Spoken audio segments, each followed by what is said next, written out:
What's going on, guys? Joey Franzo here with Flex Training Systems, and today we're going to be talking about the deadlift, specifically my deadlift, why I deadlift the way that I deadlift, and by the end of this video, hopefully you can take something away from that and apply it to yourself. I've been posting like a side back view of my deadlift, and people, I already know that I'm gonna get shit because of the way that I deadlift. If you don't know how I deadlift with the round back. I have short legs, short arms, long torso. I'm like 5'10", 5'9", and 3/4 technically. I've lost an entire inch from 2008 till now. Fun fact. Um, and I was probably even taller, in like 2006 before I started squatting or anything like that. So yeah, fun little factoid there. Anyway, people always talk shit to me and they say stuff like, "Yo, Joey, why do you deadlift that way? That's fucked up. You're gonna get hurt." I deadlift the way that I deadlift because I'm choosing the lesser of two evils. I should probably deadlift sumo, but I don't deadlift sumo because I have issues with my left medial meniscus and my right hip. We had a meet recently where I was handling lifters for 2 days. I got a hotel and I stayed out there and I took care of, my people. And after the first day, I remember going to the gym. I pulled sumo because my back was destroyed. And I had a decent sumo day. But the next couple days, my hip and my knee were fucked up. Fucked up. And I didn't do anything crazy. I didn't even go heavy. I didn't even go over 455. It was like 405 to 4, and then one set with 455. Um, and I was fucked. And I just remember feeling that old familiar pain in my knee, and my hip kind of at a point where I've never felt it that bad before. And I said, I'm never doing sumo again. And I always tell myself that, but like this time, this hip pain, uh, it really fucked me up. Um, and pulling conventional, although I do get some inflammation in my lower back sometimes, um, due to the damage that's already been done to my lower back years ago, like I'm talking 6, 7 years ago, it's not gonna change. Um, it's just never gonna change. Like my L5S1 is like fucked, and there's already been bone growth around that area to kind of compensate for the holes in the areas that are missing. So, um, I'm always gonna have like a permanent like little round in my lower back, and there's nothing I can do about it. I'm okay with it, as long as I do what I need to do. I can't do any unilateral things. I can't do like single leg stuff.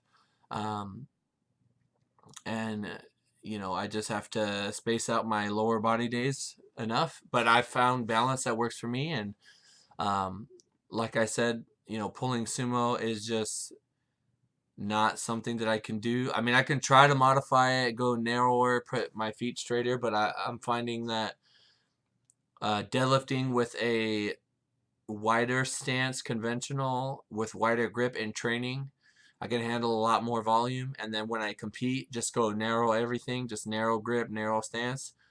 I'm way stronger that way. So, but I can't do a ton of volume that way. So I think that is going to work really well for me. I did that leading into the Arnold, and I had my best pull in the USAPL to date. I did pull 650 on a deadlift bar at a big meet in, I think, 2015 August, or yeah, 2015 August. But um, yeah, I mean, that's what I have to do to continue to do the sport that I love and that I care about, and I'm fine with that. Not everyone has to. Not everyone has to meet this arbitrary standard that we set for ourselves. We see these other people and we say, "Oh man, you know, I need to progress like that person. I need to lift like that person." When oftentimes you never will. And if you don't like hearing that, well, fuck, you're gonna have problems in life because there's a lot of shit that you're not gonna want to hear, and there's a lot of stuff that you're gonna want to try to emulate, and that's fine. But uh, shout out to Paul Ravella. He just put out a video. It's bodybuilding related, but he's talking about genetics, and the title of the video is. Um, why you don't look like your inspiration. I think that's, I mean, obviously I'm talking about powerlifting, but it applies to like everything, like fucking, fighting, basketball, football, anything that has to do with like an individual trying to be like somebody else. You have to find out what you're good at and excel at that. I have a great bench press. I can handle a ton of bench volume, and I have no shoulder problems. I have no elbow problems. I'm like nothing. Nothing's wrong with me, and it's been like that for years. You know, knock on wood. But squat, I used to go ham on squats, but now I have it in a way to where I can push the way I want to, and I'm not getting hurt. Deadlift, I only pull once a week, and yeah, my back gets really round when I go heavy, but um, that's what I got to do right now. To be able to train it, what I just previously explained. So I'm picking the lesser of two evils, deadlifting that way. You might be like me. You might have a long torso, short arms, short legs, um, and I mean my legs aren't that short, but you can look at it and decide for yourself. My Instagram link is down below. You can see all my lifts there. If you're curious, is your first time listening to this, go ahead and check it out. Um, so that's why I do what I do, and I already know how to deal with my back. I've been dealing with it for years. I was way, way, way, way, way, way worse when I wasn't deadlifting. Way fucking worse. So worse off. Um, I saw a retarded ass meme the other day that said, if you something about like if you think being strong is gonna mess you up, try being weak or something like that. It makes sense because the weaker you are, these injuries are just gonna take that much more out of you. Um, but I'm very thankful that I was in a very scary place years ago, and I got through it, and I fucking made this my life. So, um, you know, not everyone is obviously going to be able to coach and do what they want to do like that and be able to make a full-time income off of powerlifting in some way, but you can be as strong as your body will allow you you know without despite what people are going to tell you. uh Look at Konstantinov. That guy, everybody used to tell him he's going to break his back deadlifting that way. They don't really know shit. I would say mine's a little bit worse than his because I round my entire back rounds. It's not just my upper back. Um, but like I'm fine. Like I appreciate your concern. The people that like to comment on my stuff and say whatever they say. Doesn't really bother me. I'm making this video more so because there might be people that are wondering. And they might, people say stupid shit like, oh, well, how are you going to coach the deadlift when you deadlift that way? Like, motherfucker, don't you think I've tried everything else? Like, this is what I have. This is what I'm with. This is if I didn't powerlift and I didn't care about lifting the maximum amount of weight, I'd probably, deadlift off blocks and just never round my back ever and lift like 315. You know what I mean? But I do compete in powerlifting, so I need to feel that pain. I need to feel that stress. Um, I need my body to strain so that when meet day comes and I'm pulling whatever I pull, uh, you know, I'm good. And there are lifters that I coach that, I mean, I use Luke always as an example. His first deadlift with me was like 6'11", and he pulled 705 at the Arnold, and he's been with me this entire journey. That's 100 pounds, almost 100 pounds on his deadlift, and that's a lot. That is like unreal deadlift progress.